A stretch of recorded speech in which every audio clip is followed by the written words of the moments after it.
Lebanon. 5 United Nations peacekeepers are dead. 3 were from Indonesia. 2 were from France. Israeli forces are still inside Lebanese territory. The United Nations says this breaks international law. Gaza. More than 38,000 women and girls have been killed. That is 47 women every single day for more than 2 years. 2 women gave birth on the street. There were no hospitals. The Andaman Sea. In 2025, nearly 900 Rohingya people died there. 1 in every 7 people on those boats did not survive. It is the deadliest year ever recorded for this route. Sudan. 4 million people have gone home, but their homes are destroyed. No water, no electricity, 9 million more people are still displaced. Iran and Lebanon. 5 cultural heritage sites have been damaged. 2 are UNESCO World Heritage Sites. A palace in Tehran, an ancient city in Lebanon, landmines. Some countries are leaving the anti-mine treaty. Funding for mine clearance is being cut, but Croatia has just become mine-free. Now everything you need to know. Briefly and to the point. This is Human Rights Weekly. Subscribe to our channel. And now, let's begin. This week, 5 United Nations peacekeepers were killed in Lebanon. 3 were from Indonesia, 2 were from France. These soldiers were part of UNIFIL. UNIFIL is the United Nations force in southern Lebanon. Their job is to keep peace between Israel and Lebanon. The incidents happened on April 18, 2026. The most recent death was a French captain named Anissé Girardin. You've seen that in UNIFIL alone. Over the last couple of weeks, we lost 5 peacekeepers. 3 peacekeepers from Indonesia, 2 from France. Despite these dangers, UNIFIL is still working. Peacekeepers are helping 80,000 civilians. These civilians live south of the Litani River in Lebanon. Presence of the IDF in Lebanese territory is a violation of Resolution 1701. Of course, we hope that presence will eventually be terminated. Resolution 1701 is a United Nations rule from 2006. It says Israeli forces must leave Lebanese territory. The United Nations says this rule is still being broken. A 10-day ceasefire between Israel and Lebanon was announced. The United Nations Secretary General welcomes this, but he says all actors must follow international law. Today we look at Gaza, specifically women and girls. A new report from UN Women came out this week. It shows the full cost of the war on women and girls. Between October 2023 and December 2025, more than 38,000 women and girls were killed in Gaza, the result of Israeli air bombardment and land military operations. This includes over 22,000 women and 16,000 girls, amounting to an average of at least 47 women and girls killed every day. 47 women and girls every single day. This rate is higher than in any previous conflict in Gaza. Nearly 11,000 women now have lifelong injuries.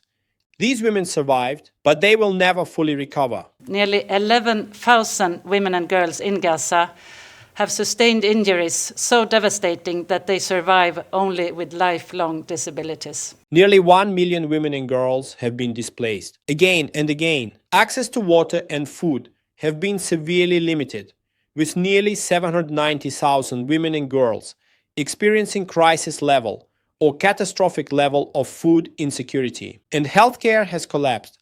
Women cannot get basic medical help. Some women gave birth on the street. I met 2 women who had to deliver on the street because there were no transportations to bring them to any functional hospitals. This is the situation today. 47 women every day. The Rohingya people are from Myanmar.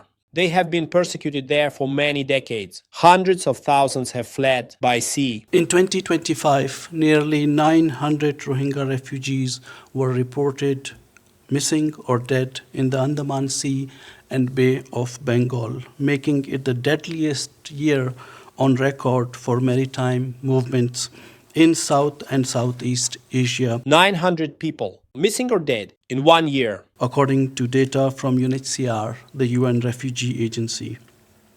More than 6,500 Rohingya refugees attempted perilous sea crossings in 2025, with 1 in 7 reported missing or dead. 1 in 7 people on those boats did not survive. The UNHCR says this is the highest death rate of any sea route in the world. And then there was the March 26th incident. A boat left Bangladesh. It was very overcrowded.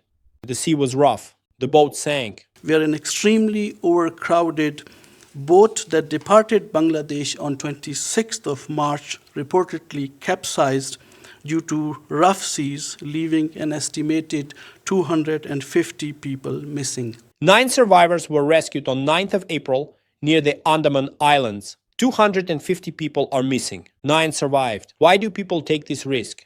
Because staying is not safe either. While most Rohingya refugees wish to return to Myanmar once conditions allow for a voluntary, dignified, and safe return, ongoing conflict, persecution, and the absence of citizenship prospects leave them with really little hope. More than 1.3 million Rohingya are displaced in the region. 1.2 million of them are in Bangladesh. They cannot go back to Myanmar.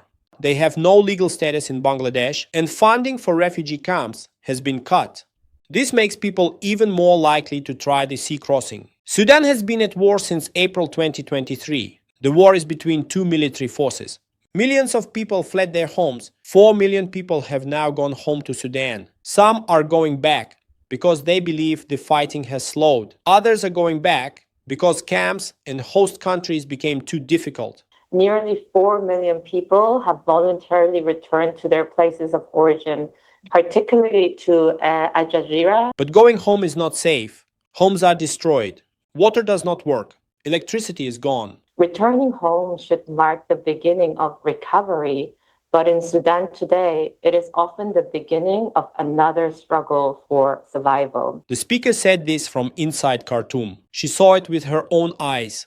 The scale of this crisis is enormous. At the height of the crisis, nearly 12 million people fled heavily affected areas, while more than 4.5 million crossed into neighboring countries. 9 million people are still internally displaced. Internally displaced means they fled, but stayed inside Sudan. IOM has a plan. IOM released its 2026 Sudan Crisis Response Plan that seeks $170 million to respond to the rising needs. As based on the IOM data, more than 2 million additional people are expected to return to Khartoum alone in 2026. War does not only kill people, war also destroys history. This week, UNESCO confirmed damage to 5 cultural sites. UNESCO is the United Nations Organization for Culture and Heritage. UNESCO has confirmed damage to 5 cultural properties in the region. 2 of them are World Heritage Sites and 3 are of national importance. You mentioned, for instance, the Golestan Palace in Tehran, which is a World Heritage property. And Tyre in Lebanon. There were also 3 other sites damaged, all in Tehran. The Sadabad Palace, the Old Senate Palace, a synagogue. But there are other palaces like Sadabad or the Old Senate Palace in Tehran that are reported, that have been verified by UNESCO as damaged, as well as a synagogue in Tehran, but also the World Heritage property Tyre in Lebanon. UNESCO also issued new protections for Lebanon. Lebanon now has 39 more sites under enhanced protection. Enhanced protection is the highest level of international legal protection that exists.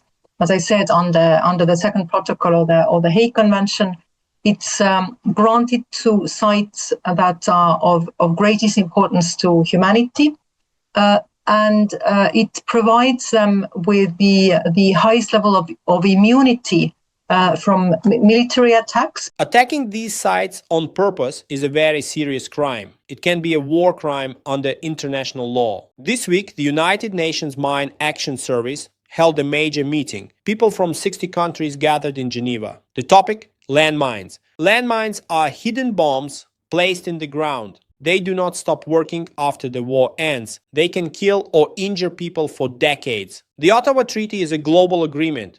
It bans the use, production, and stockpiling of landmines. More than 160 countries have signed it. We've seen some countries leave humanitarian disarmament treaties that have kept us safe for decades. There's been an overall reduction in international funding and the closure of some mine action programs. Funding is being cut. Some programs have closed. This means fewer people clearing mines and more people at risk of injury or death. But there is some good news this week. Croatia has declared itself mine-free. And I'd like to add that Croatia has just declared itself mine-free. Croatia had landmines from a war 30 years ago. It took more than 30 years to clear them all. Today, Croatia is safe. This shows mine clearance is possible, but it takes time and money. Conflict has continued or deepened in many regions of the world, exposing hundreds of thousands, if not millions, to the risk of mines and explosive ordnance.